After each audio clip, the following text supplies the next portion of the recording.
Voilà, bandeko. Ndenge toyebisaki bino ke lelo ezali to bandi politics wana ezali émission na biso ya sika oyo tobongisi awa na kati ya Zaire TV. Alors bozali en direct ya Zaire TV. Lelo nazali na invité moko munene oyo tokosolola na ye makambo politique et puis makambo oyo ezolekana awa na kati ya Londres. Vraiment ndenge bomoni wana invité na biso azali Lumumba Lukusa Yoto. Nakaisi bino nyonso boyebi ye wana ezali caméra na yo ce qui oko se présenter pour oyebisa batu qui tozali na kati ya Zaire TV. Merci mingi, vraiment on a pour ça l'occasion oyo d'avoir invité une émission na yo politique et puis il y a le résistance plus parce qu'il y en a plus résistants que politiciens. Donc occasion oyo pesa milanga na sepel nango et puis na eu occasion ya ko remercier bandeko nyonso ba Rolanda biso na ngomba oyo pe ba Rolanda na sima na remercier bango et puis la pesa mbote na ba congolais nyonso ya mokili et surtout vraiment bah résistant oyo ba yiki piko pe baza déterminé à kolanda combat na biso ti mokolo to libéraka Congo. Merci. Voilà, de konangai yo moko ebi makambo ndenge ezoleka tozala banayo na ba makambo mingi ndenge bino ba combattre résistant po boye bake aza d'abord aza combattant résistant. Il y a batumususu bazali seulement ba combattant. Biso basusu tozali ba combattant journaliste, mais il y a azali combattant résistant. Alors eloko ya liboso d'abord na olinga botuna na yo oyebisana no batu combattant résistant na combattant différence ni ezali wana. Oui, tolobaki biso normalement tozaba résistant parce que toujours résister contre pouvoir et occupation. Toujours combattre pouvoir et occupation na résistance. La carte résistance. Yango tozaba combattant résistant, yango tozaba combattant biso bazali ba combattant politicien oyo bazali kondima que mboka eza occupé mais bazo accompagner pouvoir. Donc combattant nyonso azo ko résister te azana accompagnateur. Donc ça veut dire que pour nous comprendre.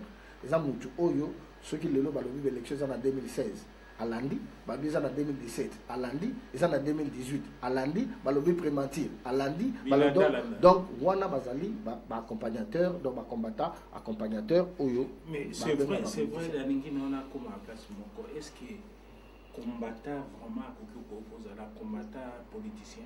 Mais c'est pour cela que na yebisio que zali batu oyo bazo travailler na système mais bazo yebisa bino bazo combattre. Mais en réalité bazo combattre te. Mais en réalité baza ba politicien. En réalité non, parce que ceux qui payent les a occupés. Biso toujours résister pourquoi parce que tous allez na moyen pour ça la politique te tant pays les a occupés.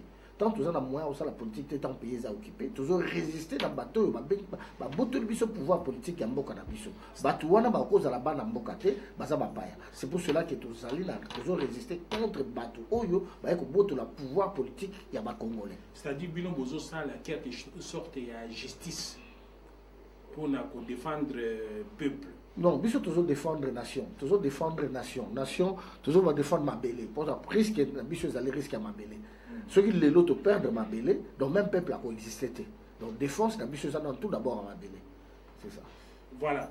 Bane kunanga toyoki quand même moi définition muke wana ya ba combattant résistant na ba combattant politicien parce que normalement un combattant a koki ko koma na politique akoki okoma na politique mais wana il faut atika d'abord qui combattant résistant parce que combattant résistant azali on dirait mutu moko ça dépend je suis en mboka mon problème en mboka na biso lelo ezali mboka eza occupé alors c'est difficile mutu azala politicien na mboka où eza occupé parce que na temps par exemple France tango ezalaki na occupation allemande ba jamais oyokaki ke ba de Gaulle bato bazako résister contre occupation ba mibenga ba politicien donc bazaki ba résistant bazaki ko résister contre occupation oyo ba pouvoir allemand oyo yaki ko occuper mboka na bango ba résistaki donc bato nyonso bazako sala politique na Pétain bato wana bazalaki ba traître pour ne pas dire donc on est bazaki ba combattant politicien donc c'est ça. Voilà, en tout cas, on met biso na place moko, c'est-à-dire pays ezali occupé. Na ndenge biso toyebi pays ezali occupé par ba Rwandais. Osiko yo tokoki ko marché moté pona ko baki eloko likambo ezo circuler lelo, ezali ndeko na biso mokreke c'est akendeki na Rwanda. Est-ce que wana okolobela vraiment nini pona na problème wana, c'est-à-dire a trahi complètement combat. Et puis, il y a un kokata ekingo, il y a kopandre. Mais au moins, les premiers alito, le sujet, on a un obligato salabo. Tous les temps, il y a un côté.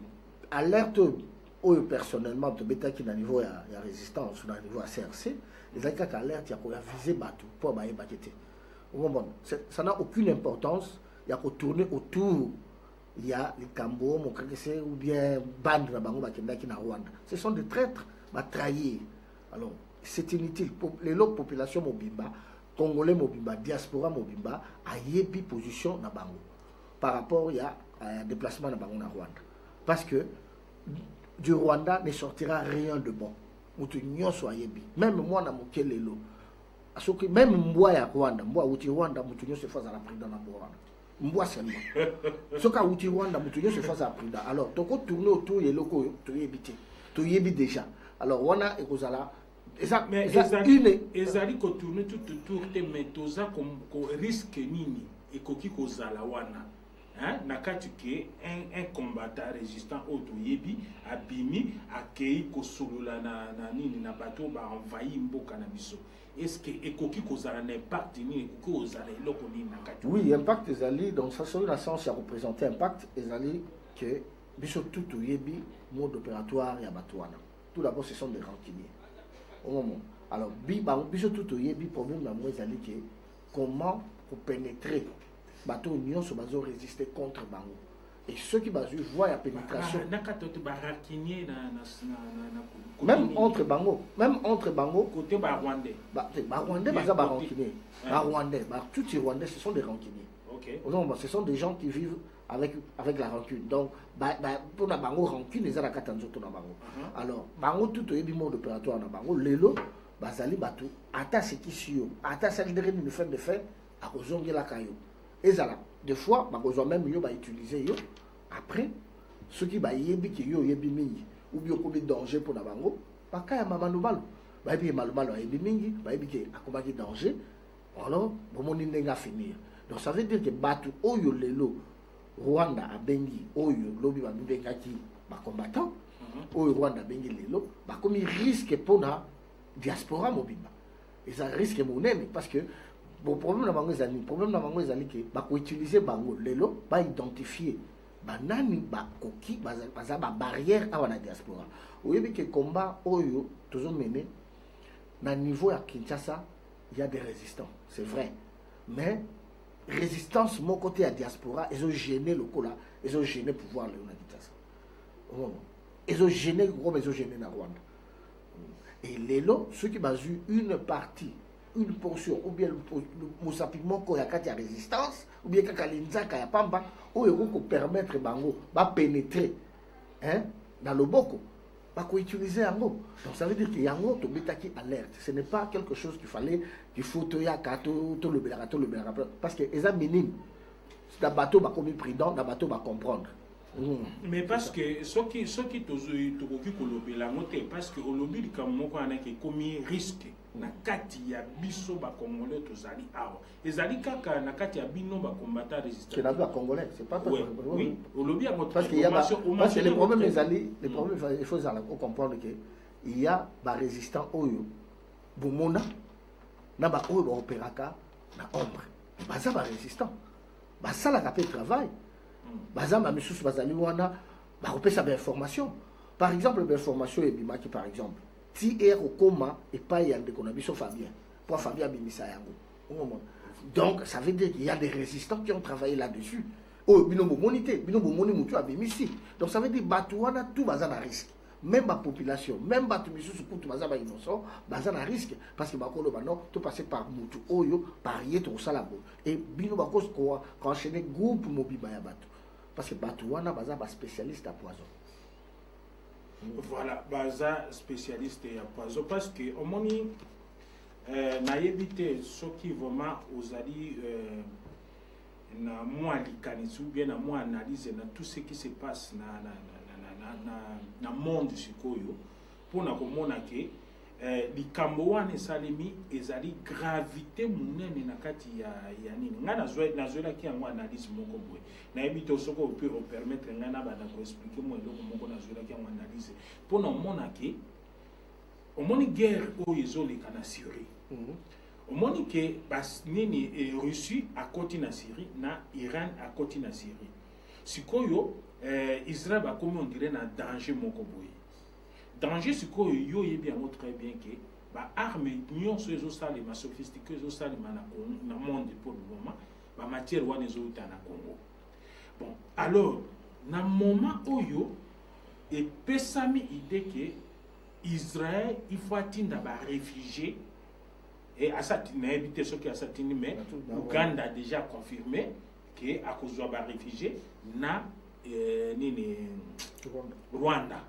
Alors, est-ce que au monde a risque que Israël, parce que y a cause de la matière wana asala ba armes sophistiquées pour abunda na bateau ba entourer au monde a te que ba pays wana mi balé eza kolinga te ke mobulu esila na frontière wana mpo babimisaka toujours bamatière ekendeke na Israël mpona yo omona mobulu ekoki kosila na zone wana te parce que omoni na intention ya liboso so tosala analyse ntango barwandais bauti kosala génocide na bango ya lokuta na Rwanda bazalaki na intention ya koluka guerre na Congo bien kozwa une partie ya Congo etant bazwi bakomi na Kivu baokipe Kivu ndenge ezala kaka ole moke mais okomi kozwa ozalaki badepense ya 500 ntango okomi ozwa 500 okomi kozwa 1000 ntango okomi ozwa 1000 okomi kozwa 1500 ntango bakomi na Kivu bakomi na intention non il faut topusana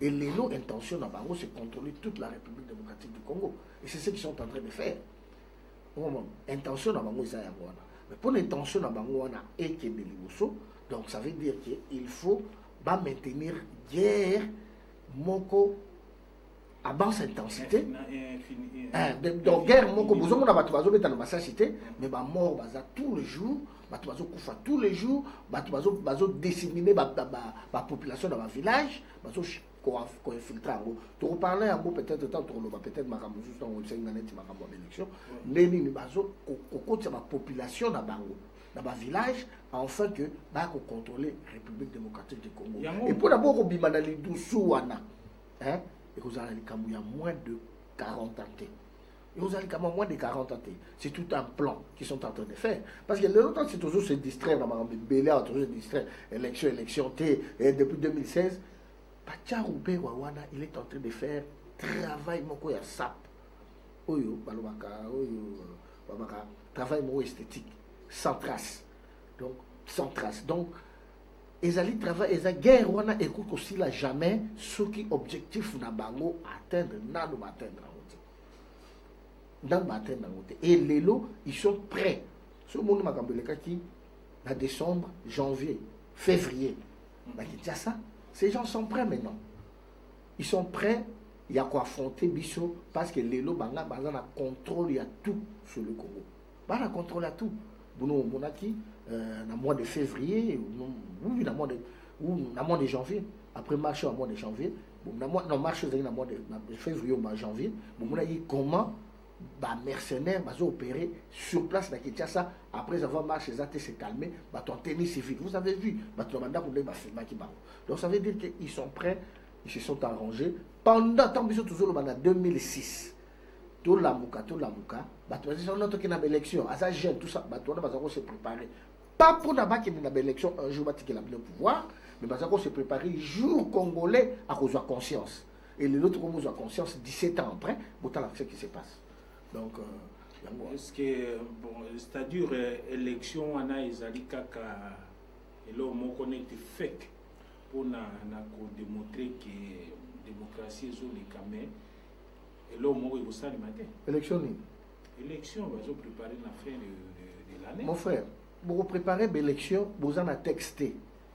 Vous en avez le côté, pays contrôlé par Binoté, Mouto Bino Bolobi mandé là depuis 2016. Il fallait qu'il y ait des préparer l'élection. Mais mon frère, tout ça wapi. Si tu parlais sur l'élection, Wana Yozo Ngolo Balelo, baso préparer et loko même ceux qui kanam baza les chouchouter et aux assous danger. Comment? Ils assous danger même ceux qui kanam étaient daché, ils assous danger. Problème na ngo ezali siko problème ya soko tali makambo nanga uta kopesa ya ba chiffres tout ça. Ba dédoubler tout ça. Pourquoi toujours ça bat tout le temps que tout ça l'enrôlement. Bah tu vas comprendre les lots et la kisami. Bah ça nous va dédoubler. Bazali à peu près 5 millions de dédoublés. 5 millions. Wana ils a problème. À peu près 15% je crois. Ouais. Donc 15% on a plus 1 million à va nous ça 17%. Tala statistiquement, bah tout batala basala statistique batala déjà d'où toujours quand sur 100% vous avez 17%. C'est grave. Alors, tant que nous avons tout ça, l'enrôlement, c'est très important. Pourquoi nous avons un enrôlement? Parce que même dans Mokili Mobimba, tous les pays qui ont aux cartes d'identité, ils ont carte électeur. Dans le pays, nous carte d'identité à solo, nous avons voté. Mais pour nous voter, par exemple, si nous identifier au passeport, nous avons besoin britannique. Mais biso carte d'électeur, n'est comme carte d'identité. Et makambo ça recensement et bandi depuis 2003 mais batona balinga ko ça la recensement balinga ko ça la recensement tout le monde a ba carte d'électeur zo bimana ba photo ya ba bébé mais problème mon les anime problème ezali ke soko tali le no ba ronnement ngo ba sali soko tali ba zone oyo batu ba sa rôler mingi ezaka ka ba zone oyo ezalaki na guerre oyo ba viola basi oyo ba viola bana oyo ba bengana ba population kuna nde batu ba sa rôler bele et conséquence nango ezali tango batu ba ko voter okomona ba zone wana majorité kozala kaka ba étranger bango nde ba ko constituer ba parlement ya ba province parce que chaque province a un parlement. Donc étranger oyo ba fandi ba comité na ba kananga o ba bimisi ba guerre wana et maintenant bazo kota bango na ba bando. Bango nde ba kozala majorité na ba parlement et ba parlement ya province wana bango nde ba votaka ba sénateur, bango nde ba votaka ba sénateur, bango nde ba votaka pe ba gouverneur. Donc vous avez un gouverneur étranger, vous avez un sénateur étranger, donc c'est quoi le parlement peut vous retourner des bateaux et vous avez étranger. Vous gouvernez de Rénine, vous récupérez de Rénine. C'est ça le problème où le travail est ouvert aux autres. Bon, qu'est-ce qui se passe? C'est ça, objectif n'a pas de normalement n'a évité, on n'a aucun tout à monter. Mais objectif n'a pas exactement.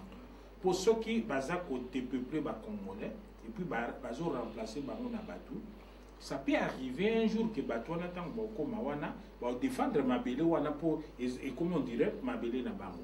Alors objectif il y a makamwa neza non mais va défendre mon intérêt il y a République démocratique du Congo. C'est pas objectif à les bosser ça qui ko balkaniser ko quatre parties à reste. Mais les lots terme ba comprendre que vous comprenez, c'est pour ça que le monde va comme côté la binoti na bakasai, ba comme ki betina babando.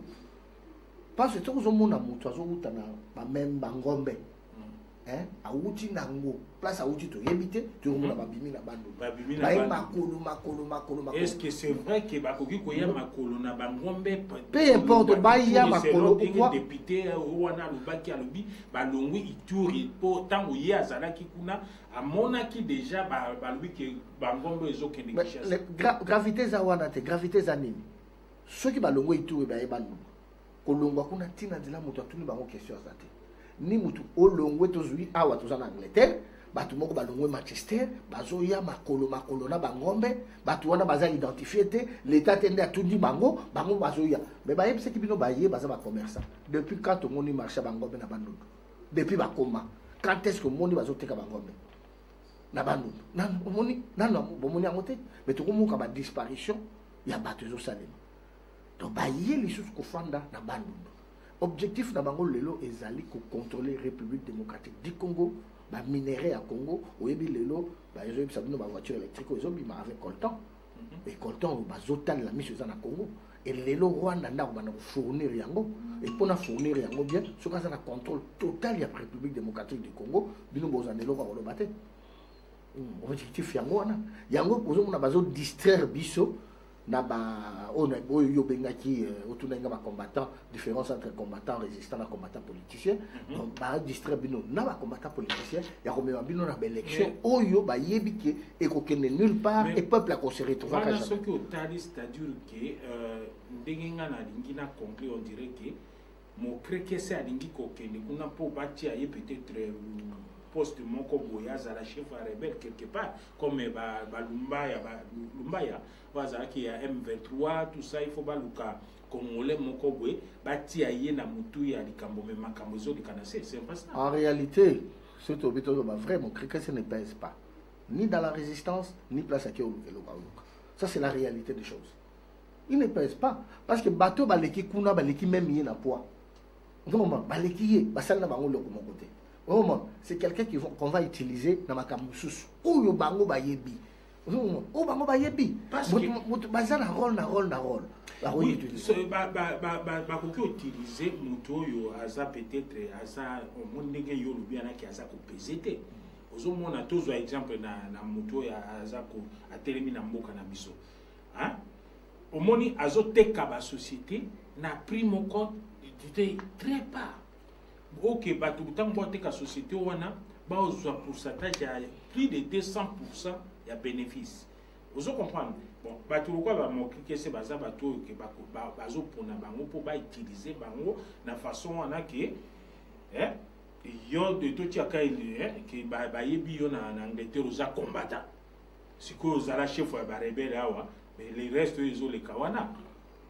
Non, mais ils sont en train de tâtonner. Problème bango ils allaient les a déstabiliser résistance à diaspora. Problème na bango makasi yanwana. C'est pour cela qu'ils ont commencé par la Belgique. Spécialement Londres, hein, parce que... Donc, ils ont commencé par la Belgique. Trier la Belgique. Vous avez vu, tu et tout ça. Hier, au côté de la France, avec Rex Kazadi. Les gens en Angleterre. Mais malheureusement, ils vont sentir que non, tout va tâtonner. Place va tâtonner. Ces gens-là ne peuvent pas déstabiliser le combat. C'est vrai que si ils infiltrent le combat, mais déstabiliser totalement le combat, même la poussière ou le combat, il faut résister. C'est ça. Alors, il faut comprendre que tout ça, ils ont pourquoi avec objectif au Bazanango, il y a pour organiser l'élection dans la diaspora. Alors, comme on va organiser l'élection, il y a le coup dans la diaspora, donc ça veut dire qu'il doivent manipuler Batou, ou peut-être avec Batouana, ils peuvent faire quelque chose. Mais alors que les gens ont voté, parce que voit vraiment barrière, il y a barrière. Mais au moins, déjà, que ça déstabilisé, parce que le fait que Belgique, France, au moins, que les lois, même, il y a des combattants, il y a IDPS, des combattants, et comme il y a Katumbi, Bimi, tout ça. Non. Ceux qui ont combattu un parti politique, ou bien combattant individu, ils combattant, ils résistants. C'est ça la différence. Il faut la différence. Mais vous allez qui n'a pas de résistance. Oui, vous allez na carte résistance, mais ils soit infiltré, soit c'est quelqu'un qui n'avait jamais compris pourquoi ils ont au moniteur rassemblement Salema Kiawa. Il y avait des combattants, il y a un groupe net, il y a IDPS. Moi j'étais là quand on a filmé. Des combattants, il y a IDPS. On dirait que moi, défense, pour défendre IDPS dans le rassemblement. Mais comment il y a des combattants? Comment il y a ceux qui sont combattants, donc ils combattants. Il y a des accompagnateurs. Donc ça veut dire que ça n'a jamais pas résistant depuis tout banda. Donc il y a eu une confusion au moment où vous allez éveil de masse. Tu vas continuer à éveil de masse. Mais tant que vous avez commis sélection, tant que vous avez commis sélection, vous avez commis monité que Batouana va trahir complètement parce que vous avez nombre belé. Non, ce n'est pas question de nombre. Au moment le problème est allé, les Belges, tout l'équipe va 80 fois, tout l'équipe belge. Mais les Belges va coloniser pendant 80 ans. C'est une question de nombre. C'est une question de nombre. Et ceux qui tirent les lots toujours résistent. Vous voyez que même la population est en Angleterre, ou bien les bateaux va s'engager dans la résistance.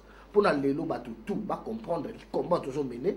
Tu limite que tous les cas qui nombre, il y a des Congolais dans la diaspora. Nombre, il y a des bateaux qui va s'engager pour ne pas mobiliser, il toujours muté.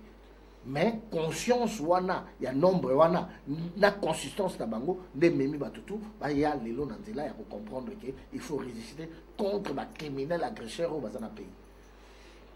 Vraiment, bozo landa débat na biso ce qui peut être beaucoup commun. Alors toza vraiment attend ya kotanga o union so boza ko komate, mais toza toujours ko progresser pour que to bo perdre et loko nini toza ko lukati.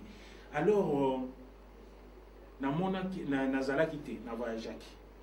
Tango na zongi na ye komona que président ya Congo support au Quito. À Salaki réunion moko wana pona kolukake ba créer nini gouvernement moko parallèle. Alors pona yo c'est quoi? C'est infiltration aussi. Méthode d'accompagnement 1.3. Dans un argument mingi opposé place sur la tête. Les méthode d'accompagnement parce que gouvernement parallèle pour tout ça na oni. Biso ça besoin gouvernement. Biso tout ça a besoin de résister. Tout ça a besoin de gouvernement. Tout ça a besoin que ça la bloque. Résister. Gouvernement, to gouverner quoi? Le Congo n'est pas gouverné. Le Congo est occupé. Le Congo est gouverné. Tout ça, to gouverner quoi? au gouverner le vous en contrôle. Mais prenons que le gouvernement hein, et que ça arrive un jour. Hein, prenons. Dans le but que exactement ça arrive un jour que qui a commis président pour selon les est-ce que vous a toujours corrompu comme président Wapi na Congo? Par imagination, par quoi? Parce que normalement le pays est occupé. Les pays sont dans loi. Azan est là comme côté de Tambousaye. Ils sont barbares, gangsters armés, les bateaux dirigés Mboka. Comment? Na imagination, kanisi, comment? Je ne comprends rien. Mais mon frère, en 2006, en 2011, Batouazaki ko imaginer. Est-ce que Moutoucha comme président? Alors, donc ça veut dire que il faut tout le niveau d'imagination. Au moins, surtout au niveau fiction. Oh, je never die. Et ça film. Surtout le niveau fiction. Tout le monde a mécanicien, et pas d'habitude, c'est vrai, c'est théâtre. Tant que c'est théâtre, mais théâtre, on a bien écrit. Nous avons un rôle. Mais ceux qui sont comme un niveau qui, oh non, ceux qui sont pas château dans les États-Unis. Non, ils n'ont pas ceux qui sont pas château. Où ils sont au Congo, ils ont du concret. Le pays est occupé. Bissoté de le Bango. Les bossos bissos le Bango. Les parlementaires européens. Les télémis, les vérité boyo. Tout le monde va débat en France. Ah, les Français, ils vont les baloba. Les lobby. Mais bisous toi le bacréon non, tout ça la tout ça. Mais quand même. Attends, tout ça. Et bisous, est-ce que tu comprends nous comprendre? Et nous allons chercher des blancs. Baya koyeb sa bisous, babiloko oyo, ils comptent. Tout d'abord, gouvernement autre zone nga en Angleterre. Bango baza responsable de l'occupation au Congo. Baza responsable. Baza tena likambo ba côté bisous, pour beba tout na bisous makamba élection. Parce que baza responsable à makambo biso toujours. Bango de babadi yango depuis agression à l'Iboshe banda. Bango na ba américain. Ndeba yoko kotsa ba français. Tout le monde a qui Herman Cohen kako azoloba. Herman Cohen tant azala qui représentant ya en Afrique. Alobi que tangu afdel ezolinge koma na kisangani. Hein? Zaki Chirac. Oui, je pense que c'est Chirac. Mobutu asengi Chirac aide. Chirac a dit que tu as barrière pour ne pas côté Kisangani. États-Unis, wana Herman Cohen na solo bango. Butu kango. Abi États-Unis a bien bisi Chirac biso tous la contrôle le Kamwana ko sauver Mobutu. Vraiment, ko sauver Mobutu. Et c'est là pour nous détruire que c'est la aide. Mon frère, ceux qui n'ont pas comme ma capacité entre nous. Awa. Tout comme il a ma capacité biso ba congolais au côté non, comme moko biso tous les lobamoko. Ils sont de l'autre côté. Ils sont de l'autre côté. Ne konangai na ne kimbangu matone alinga tena poser question wana bon stratégie ni ko pousser biso to comme makasi pour te défendre du Cambo pour na niveau yo ozozo makambo presque congolais nyonso na commune à niveau wana ti. Exact. Alors comment procédure nini to ko koma na niveau wana to sala nini? Non, mon problème, il y a la conscience et la situation en pays. Au monde, c'est très difficile ceux qui ont un pays, ni réseau les gâtés, pour avoir conscience. Mais il y a des gens, au monde, les lots, clientélisme, ils allaient trop. On a la corruption, des bateaux, ils sont conscients. Il y a ma cambo, il y a des canambos, cannabis. Autant de l'eau, bateau, il asa conscient yebi que c'est pas namboka batloko ba mova saka ba yebi makabozo le kanamboka mais tellement que bazana kati ya corruption tellement que bazali la kati ya pas distraction ba pense baza conscient baza distraité bangonde bazo créer ba distraction pour ba distraire peuple et na batu wana peuple pe mususu akoti na kati ya distraction ça c'est un et deuxièmement batu mususu ba na diaspora oyo tozo ba corruption morale ba pese mbongo boyote. Mais les faits, à la luxe, beaucoup en diaspora, le fait, à la voiture, à Zotambola, le fait, à la bakita courir dans Daku, le fait, à Internet, le fait, moralement, ça déjà corrompu, à l'île où la Mamboka n'a été. Tant que la Mamboka n'a été, moyen à avoir conscience sur les athées. Et tant que tu as oublié ta Mamboka n'a été, il y a ça, on a pour décourager, pour les maillots dans Mamboka, alors qu'il y a ça conscient. J'ai des amis, bah, ça conscient. na makambo tozoleka na mboka na biso mais tant ozo discuter na ye ozomona azoyela ba biloko moko boyo oyo aza conscient mais aligné mimo na gauche nango c'est ça. Mais c'est difficile tozala na problème makasi parce que ce qui totali que neti parti munene neti UDPS UDPS tokotia mo parmi ba parti oyo ba kolabo ba bimi ebele.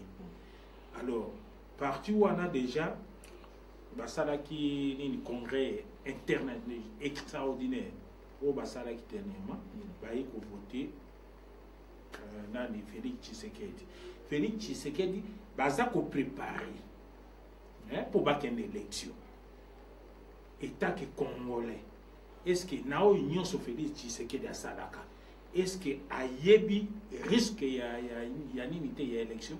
Non, mais mon problème là, c'est un problème, il y a accompagnement. Mais monsieur, c'est clair.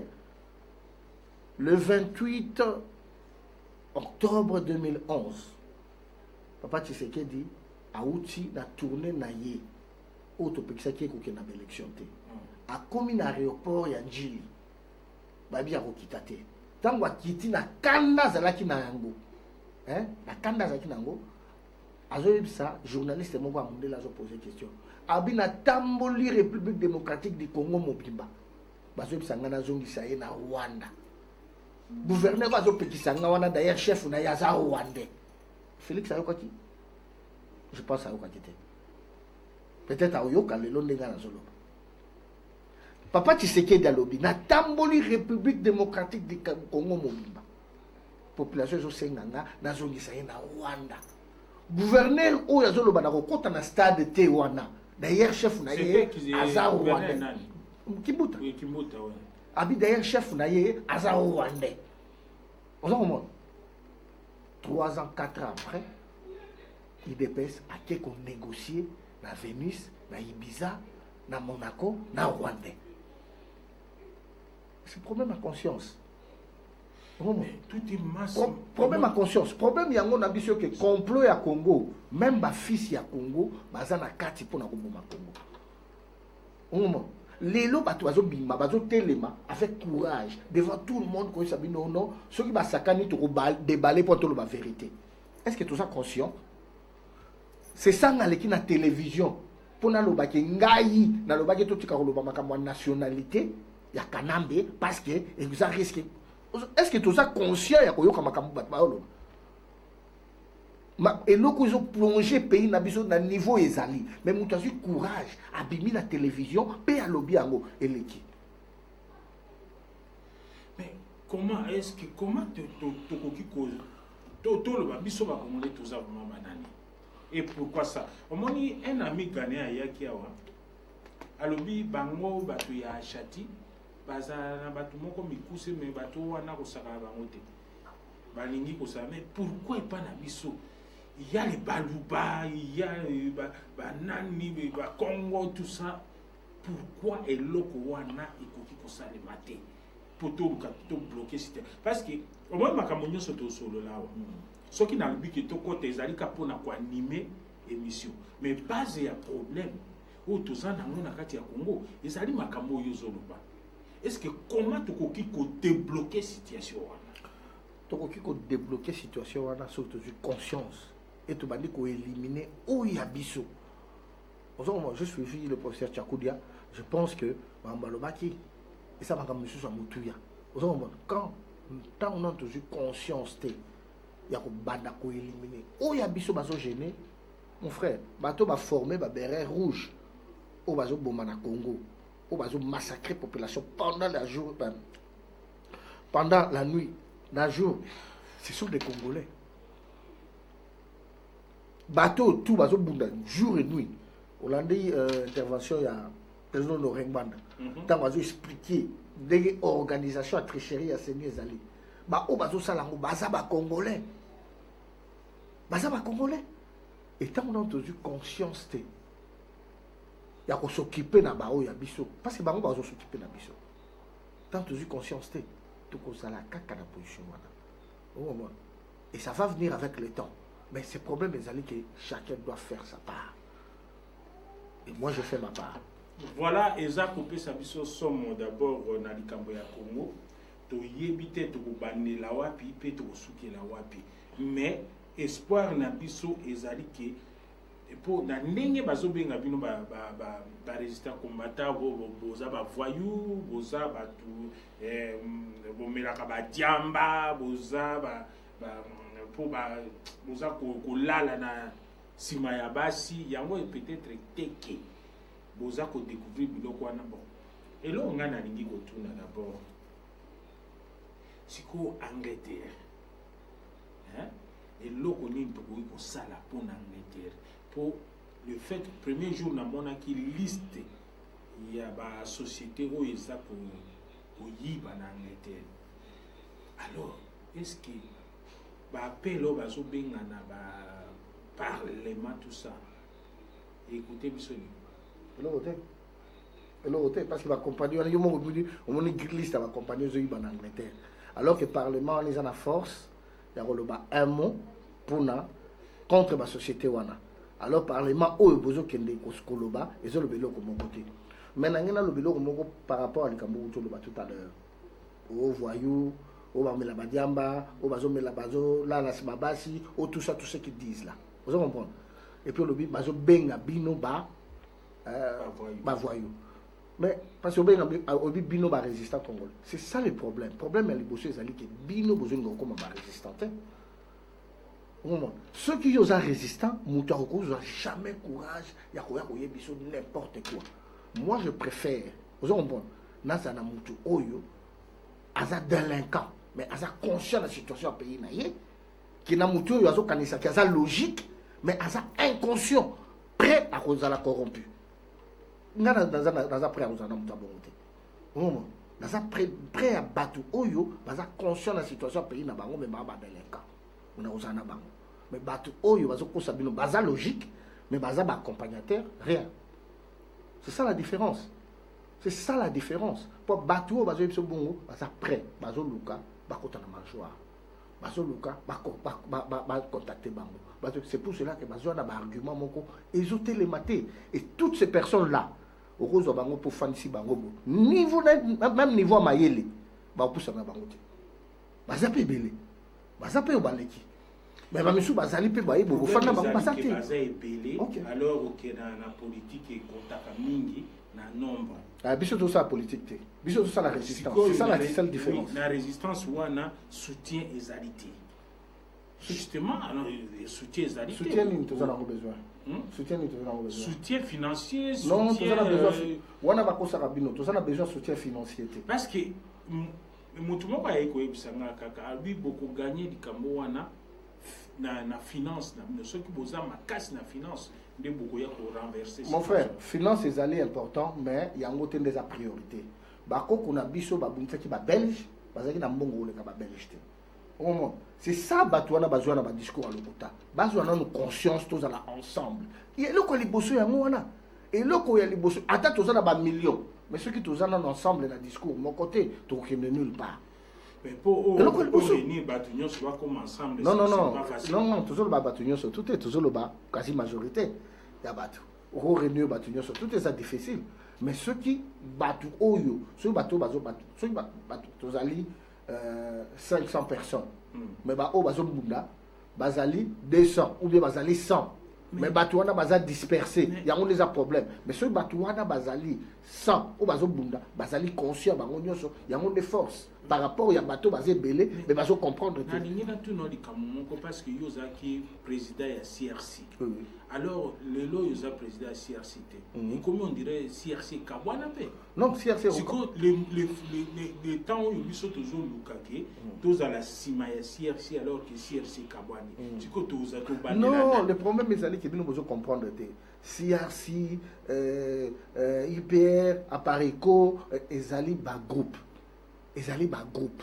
Les lots, dans les membres, par exemple, il y a parti politique, dans les membres, par exemple, il y a mouvement, mon côté, par exemple, tout le mouvement de la Belgique.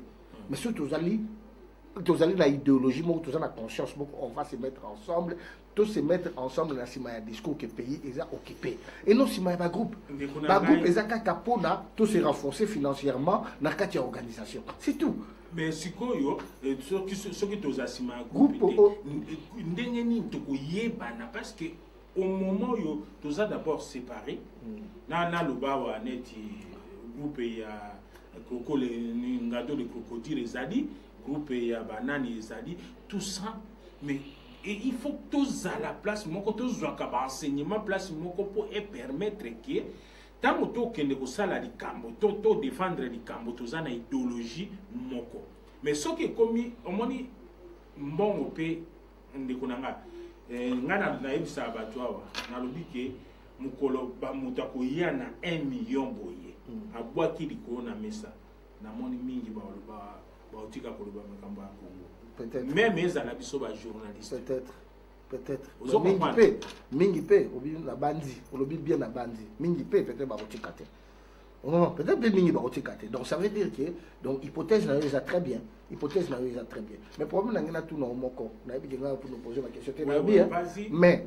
bande bakoko na biso bako bah oui comme yo combattant la résistant na bibo bakoko na biso ko bakendaki na table ronde bakendaki na kombo ya groupe ou bien na kombo ya indépendance mais alors yango na ebisio que tozala na sima ya discours nde ezali boussole na biso et loko conscience na biso soki biso tout conscience wana ya situation mboka na biso ezali ke mabele na biso ngi toujours défendre mabele na biso toujours défendre quelque bapaya bakonza biso susute to bengana na bango après to ya kotala ba intérêt na biso wana tout ça un problème te que on a gauche groupe droite non gauche ya za yango te alors ba 40 ans wana tant subiso to za susute ani yozo bundela yo ou bien yozo bundela libération à Congo justement parce que bato ba telemi makambo baza mingi te soki bato wana basili mon frère bato wana te les premiers années nini est-ce que ezana noyau nini combat noyau nini o ezo fonctionner pour maintenir idéologie wana na uti ko cha malena na mur na ngai en Afrique du Sud mais il y a banda combat ya contre Mindelete abanda combat panafricanisme te combat ekoya ba jeune na biso ba komo bimisa banzembo lelo ba yebaka même pas makambo Congo ezambo ba nzembe belé na zo même la maman na nga oto chanzembo na ye peut-être tango ebandaka yebaka na ye kutu mais lelo aye de la conscience monte malembe ba to koma na stade na place wana en tout cas na confirmer parce que na zakutu na ba leki ba no amike ba uti ko bimisa nzembo moko mikolo yo na tia kango ya leta que conscience ya bana na biso eza ko meka ko travailler et na peso ka ni exemple moko ser nanga wala ninga abenga inga moko mususu alobi tant mususu mentalité na yo ese côté libana nanga pour moi na nanga ya oya mwasi ya suka na classe balinga ga esute poso ke okika kambolo ba kamba Afrika a fâché alors bakomi ko yinaye po yepe alingi kutu ata ba critiquer l'Afrique ata mukete yango na biloko wana na moni ki komi ko kota na biso mais na zo mona kaka tozo tourner kaka on parce que aussi le tato déboucher ikambo tozo lo belate moyena kene na ba question élection ezalité na okene nani o nyonso wana po na zo mona kaka ki baza ba collabo tout ce que bazo travailler pour le moment selon yo ndenge zo pesa nga ba explication wana na kadisi na koti déjà na kati ya combattant résistant alors yebisa na bato pesa bato moi idée oyo ke bon to so déjà idée que bon bana na biso ba Holanda siko pour le moment il est CRC zo ça bon écoutez CRC ils allaient mouvement résistance ils allaient na kati ils allaient l'alliance na mouvement mususu to bengi donc ils ont la plateforme to bengi Conseil national de la résistance congolaise tous allaient na ba makambebele toujours comme ça pour le moment et surtout principalement ils allaient comment pour enlever bateau idée il y a une élection à l'Okuta en 2018 il y a une élection mon comme ils ont qui ne pas faire sa balkanisation alors que l'élection on a tout d'abord aux alaté mais bango si il faut gagner temps so comme le 23 décembre on a la qu'est-ce qu'il faut faire pour un pour dans les sous il faut comprendre que accompagnateur donc oyo bazali na nino bango basela kakaka comme bango accompagnateur bazali lo au alaté bango bazali kaka na bazeli surtout comme na décembre temps va changer makambo bango pe va changer balandika o bango bakoloba vous savez c'est ce que problème tout ça na lelo yango wana on moment o likambo ya ba nationalité ezo réunir wana eza distraction pure parce que tant toujours le moment de nationalité bango bazako ba non lelo comme pourquoi bango ba memi yango likola mesa parce que comme une distraction et comme une distraction au lieu toujours problème ya conscience au tous na ngo na émission qui honorable nani Fouemba Jean-Claude Fouemba ya ki avant to solo la ki na ye na ningai kuto aya koleka na plateau awa me lokola evitaka koleka na ko solo la awa na kati ya Londres pour na moni na interview ne mon côté mais ayaka awa souvent alors eloko alobaki na ngai alobiki bino boso lobaki Katumbi azali étranger ndeko na ye Katebe aza bondi maye ki aza congolais mais Katumbi bondi maye te ki aza congolais. Est-ce que l'ingé explique ni tout ça wana tout d'abord eza mawa pona kulutu na ngai eza kulutu na lingaka ben eza mamba pays mamba Congo kopesa argument bongo la conscience na bwanya na maele yaza nango ye moko ayebi pourquoi le bien ayebi très bien que Katumbi azali demi-frère ya Katebe Katoto ayebi yango alors ce cas demi-frère ya Katebe Katoto qui demi-frère neza ya wapi ya papa ou ya maman si ya maman parce que baza papa moko Katebe mais Katebe c'est lui qui a lui baza maman moko donc baza papa moko te on dirait c'est loyi wana ça c'est loyer yango na yebi que bazali papa moko baza maman moko te parce que Katebe nde maman ne congolaise Katumbi nde papa na maman na ye rwandaise maman na ye zambienne pardon maman na zambienne selon ndenge toyebi ezali mama ya Katebe Katoto mama ya Katumbi azalaki bonne na ye la zambienne. C'est ça. Mais tout ça, wana nyonso lelo est commis eza ba distraction. Problème na biso tout ça na ngolo lelo, eza problème to qui parler même pas ba élection. Argument ya zo pesa azala congolais azala congolais te. Pas to ke nango wapi. Parce que ça a besoin d'élection te. Pays eza occupé. Et Jean-Claude Mfwemba ayebi eza parmi bato oyo ba yebi ke pays wana eza occupé, eza na contrôle na biso te. Ayebi yango très bien. Tant que je suis bongo, mais tout n'a pas argument oyo parlementaire européen wana lobaki. Yazo kasa ngondengani. Que pays za occupé, ayebi ndenge bakenda ozwa Kanambe za sujet rwandais, yazo kasa ngondengani. Tout n'a pas Rubewa, est-ce que ça congolais? James Kabarebe bazaki chef d'état-major na Congo, chef de un rwandais. Tant babengana ba rwandais, Rubewa kendaki, James Kabarebe bakende batwana tout bakendaki. Batwana bazonga na force ya Minduki, bakomi ba congolais na force ya Minduki. Pourquoi on discutait sur Katumbi Bani alors que le problème est outil loin? On est sa distraction. Pourquoi toujours on discutait sur Katumbi? Pourquoi on discutait sur Katumbi? Si on discutait sur Katumbi, si on dit que l'élection est salement na bapaya. Parce que procédure sous ces arrêtés, politicien, ça na procédure sous. Non, le baba va congolais. Procédure à congolais, ils ont résister. Les vrais congolais, ils ont battre la mabélé na bango. Les vrais congolais, la procédure à vrai congolais et wana. Procédure est à la tête de l'année. C'est-à-dire, au procédure est claire. C'est-à-dire que politique, la politique, parce que l'idéologie la politique ou bien système la politique. ezali faut ba kene ba élection ou ba luka ba arracher pouvoir par élection. Mon frère, tozali awa ndako oyo batikeli biso na papa. Toujours discuter ba problème ya héritage.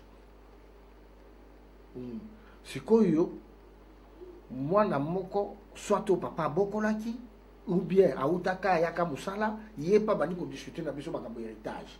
Biso binoto continuer ko discuter na naye ou bien to koloba na to tiki makambo il faut aussi za makambo moto alongwa biso to continuer ma famille. Bongo te ezalaka tata bulbul ma famille bolobi ke non bimana biso to ngilo ba na biso famille. Soki déjà boza 4 3 déjà ba accepter que et moi na wana zala pour azape bandimi e ki azama ma famille. Na kaya lelo de to zali aza 80 millions te ne ba ondima.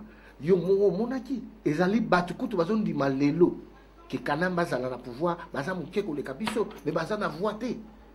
Yango bazui wana ba bino mention na bango ba politicien. Moi soki combien de personnes wana 500 personnes ba bino mention na bango ba politicien pour na ba au désorienter kabino na réalité la situation. La population lelo balingi ba yebi population nyonso yebi baza occupé pays occupé landa par exemple bateau ba l'herbe ba défendaka ba landa ba dekona biso net ba Daniel Safou ba Marc Muteba parce que ba pays occupé mais fin de fait ba yolo ba élection parce qu'il faut ba lia landa ba José Makila landa makamba loba to lo banano likambo wana to zonga nano likambo wana pasteur Ekofo a sali discours lelo azako se retrouver soki na États-Unis. Est-ce que les alipés système âgé ou bien les système âgé comment mindele oyo bazali na kati ya complot ya mboka na biso usana bango yango wana soko lingi ko telemela likambo ba intimider yo so ba moni voix na yo ko pesa problème ba zuyo ba désorienter ba accompagner ba mission libanda. C'est ça. Tout ça dans ma cas, Jean-Pierre Bemba, tout ça dans ma cas, Maman Landou, tout ça dans ma cas, Pasteur Ekofo, Batouana Nyoso. Ce que c'est parce que Malgré va se lever, va sa voix. Mais comment. Soit ma bomio. Comment toquer à niveau, il y a des journalistes d'abord. Parce qu'il y a des journalistes qui sont Nicolas Eliezer. Est-ce qu'il y a la même Kawana? Parce que Eliezer, Batumingi, Nicolas Eliezer, invité. Ngana Kota Eliezer, na Kota Peuple. Sauter na kota religieux kota peuple. Parce que même dans le bango yongo auto ko bango les aza camarade naï. Le problème c'est que pouvoir nier sur occupation bah ça la bongo. Même pour la base de Saddam Hussein, il fallait les américains quoi filtrer Al-Qaïda pour la base de information. Pas base d'information. Il fallait tala batu nyonso bakendaki na délégation à Katumbi. Hein? Bakendaki na délégation à Katumbi. Basali ba délégation tout. Batu wana tout bazonga librement bafandi sans problème et tout ça. Et d'ailleurs bazo ba faciliter au que bazo ba faciliter bazo un visa. Même batu baki na Genval bazo ki faciliter aux visa. Mais ceux qui mutu azo long batu bazo long wa délégation ba ya conférence. Tous on était à Paris ko, à cette conférence là. Batu ba aux visa. Tous qui n'ont résistance à Angleterre, à CRC, ou bien et logo moua munene awa to yebi, ba résister à Belgique, ba salisi logo moua munene awa. Muta eko presté, abandi ko lobaki kuna baza ba kwande bani batu wana ba kozonga tranquillement na ngita ça. Alors toki kozwa likambo Zakari alobaki alobi a beti na yebe asima a créé idéologie na ye.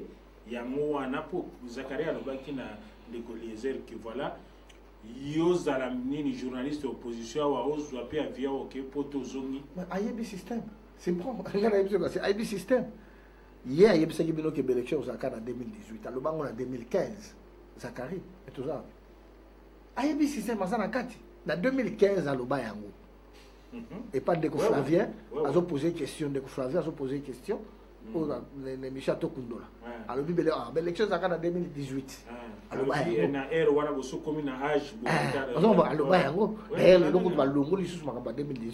a le bac déjà. Et il m'a dit le bac que nous avons opposition. Le bac, il y a le bac.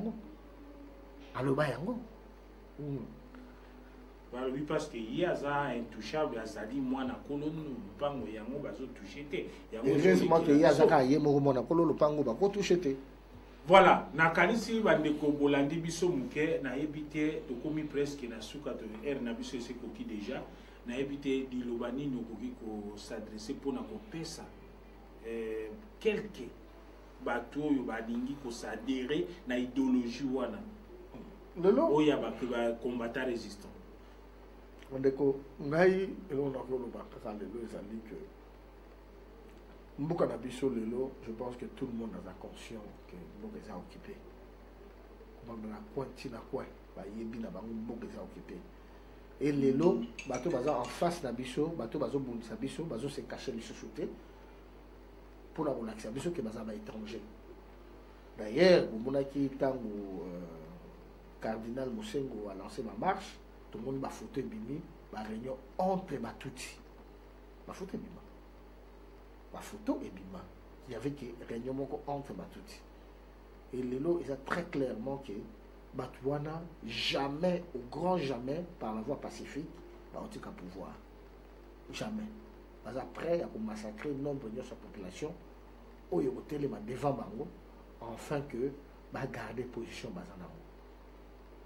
Et bon monde na époque il y a Mobutu tant balunga ba chasser, il faut la diplomatie ça les makasi afin que mais le diplomate tabino ou soit magamunyo ça fait que makambo pas bouger au Congo c'est Kagame qui est en train de faire le tour du monde en fait que situation au Congo et se maintenir place les alliés.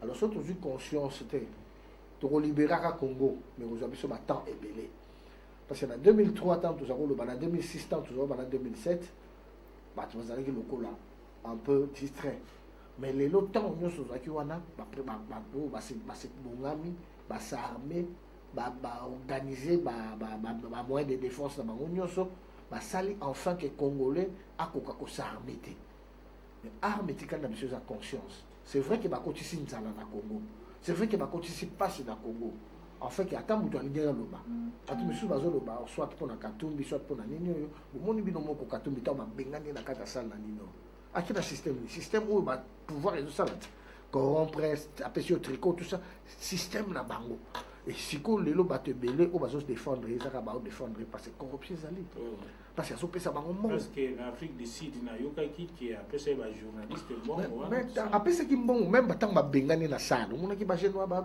o ba pesi biso tricot ba pesi biso na mbongo ba pesi qui toujours ba jeune.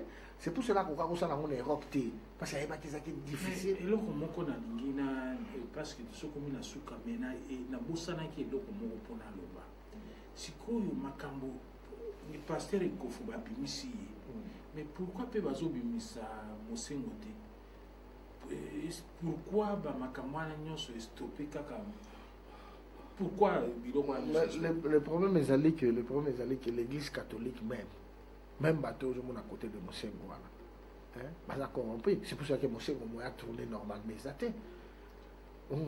Mosengo azalaki base na ye na ba paroisse bazana on étendu mon bima la République démocratique du Congo mozo yeba que Mosengo a bengisa qui marche c'était quoi le 24 mars ou la prochaine date mais d'abord le 21 ou le 27 février le même jour où il y a ce même dimanche où il y a qui mars mon évêque na ye moko ya Kisangani ye azopengisa ba aosala pona aordonner basango Utembi Monseigneur Utembi na Kisangani ye jour bazopengisa que tout ça la marche pona ye alobi ka osala ordination ya basango c'est parce que l'église catholique aussi basa corrompu basango musu ba corrompu.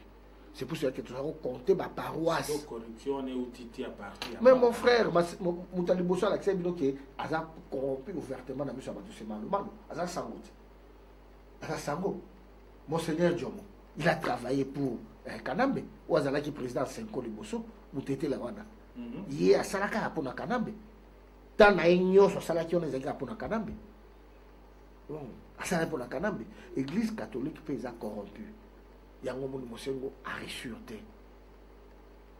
Parce que tant que ça marche, combien de paroisses c'est à côté les Combien de paroisses c'est à côté les ceux qui à côté les c'est parce que corrompu monaki Rwando yo Bitakwira alors bien tout ça la deux églises catholiques à Wanadingo alobaki yango ouvertement parce que ayebaki comment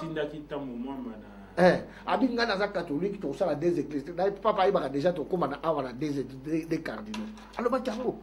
Donc ça veut dire que bato wana baza na deux systèmes, système à corruption na système à koboma. C'est ça. Ceux qui l'église catholique, parce que ceux qui l'église catholique et télémaki, n'engé monsieur Wakanisa, n'engé monaki, n'est tendu mon la République démocratique du Congo, mais il y avait des paroisses où ils étaient déjà corrompus, déjà gérés. Et il y a des prêtres qui sont, et même des évêques, où ils ont déjà dans la poche, il y a un pouvoir. Alors, tu y évites Bandeko Balandi.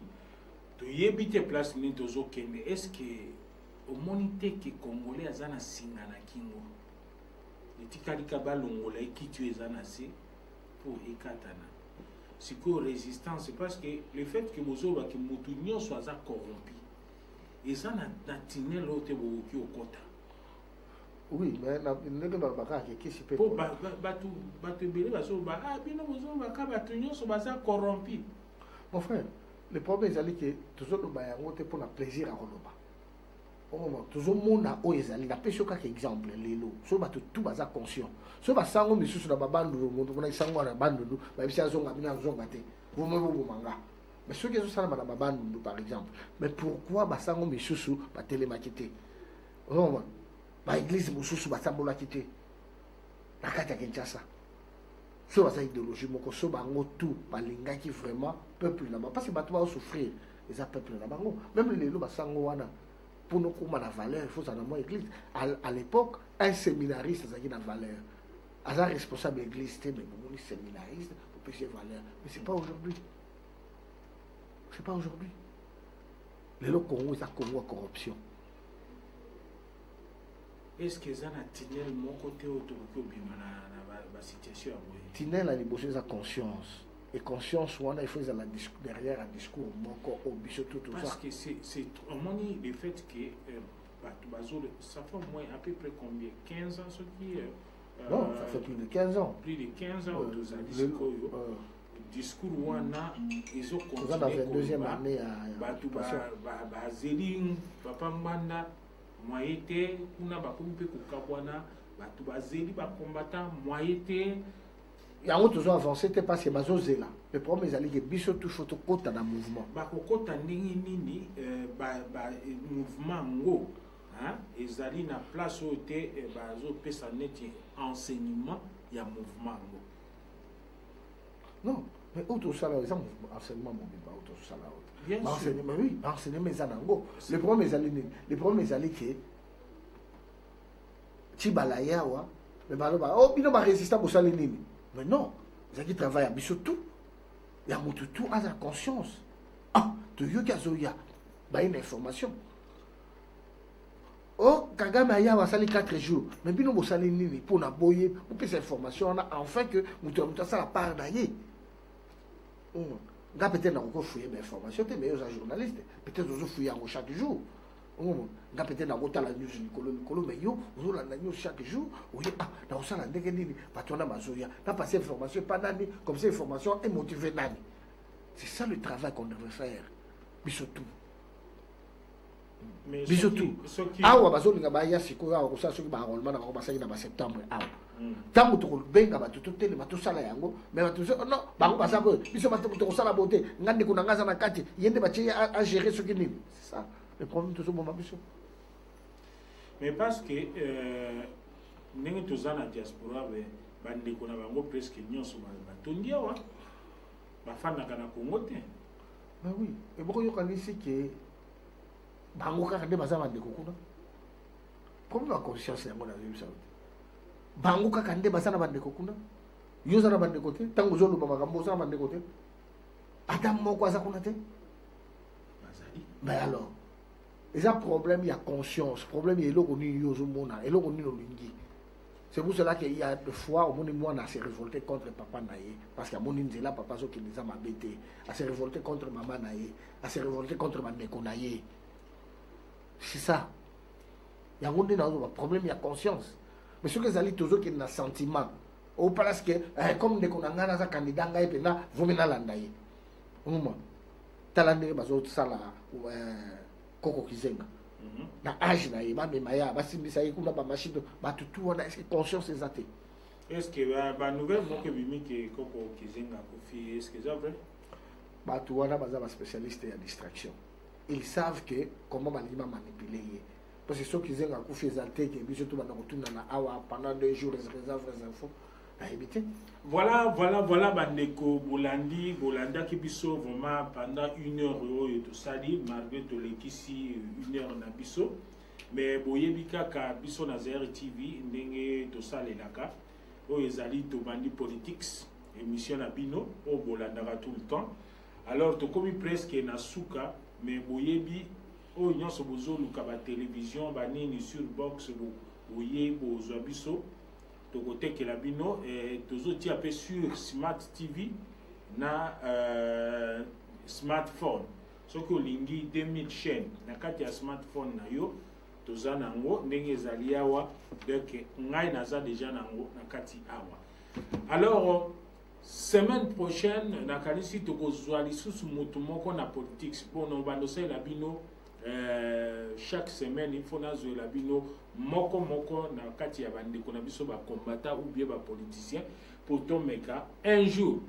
to ko meka ko sala ba débat to fanda vraiment biso nyonso pour to bana nano ko luka parce que le fait que politique eza ko boma biso tozo comprendre te nzela nini tozo kende so to landi idéologie ya ba combattant au kuma niveau moko lobi ke na melata poison akufa pona bosana makambo.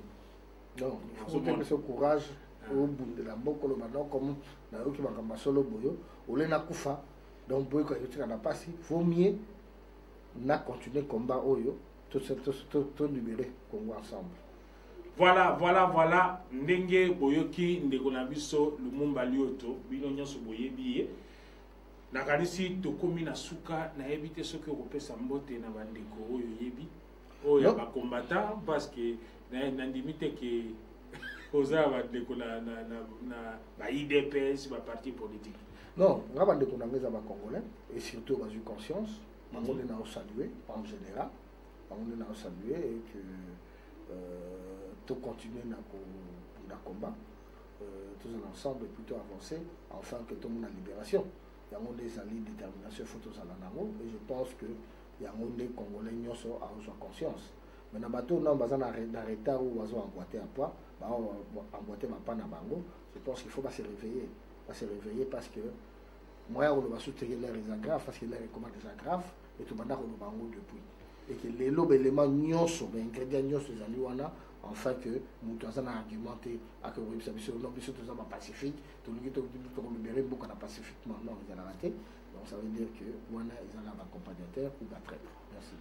Alors en résumé ezali que même aux parti politique zonga congolais de même aux même aux riches même au communal ceux qui mbongo ceux qui likambo nini ozali mais zonga na sana yo ya congolais wana ko ceinture pas yo ba combattant résistant na biso ba journaliste combattant toza ko mona pona kolela putu na mbona vraiment to suki bongo na poko ya lelo nde tokutai na bino na semaine prochaine.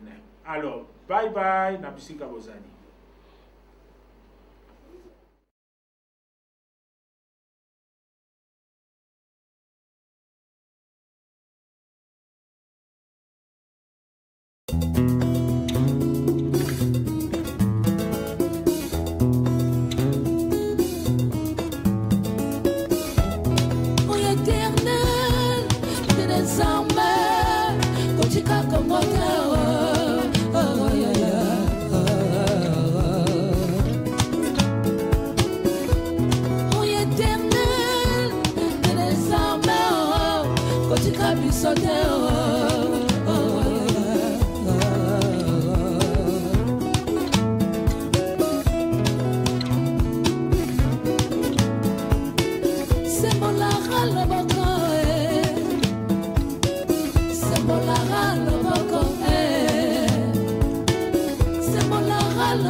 communauté internationale, vous êtes à la base de la destruction du peuple congolais, avec plus de 8 millions de morts à cause de vos intérêts égoïstes. Parce que vous nous empêchez de rêver, désormais nous vous empêcherons de dormir dans vos propres pays. Ingeta. Ngonga ebeti Congolais tango ekoki totelemela mboka. Tozonga na raison po ete mabele ezali ya koteka te.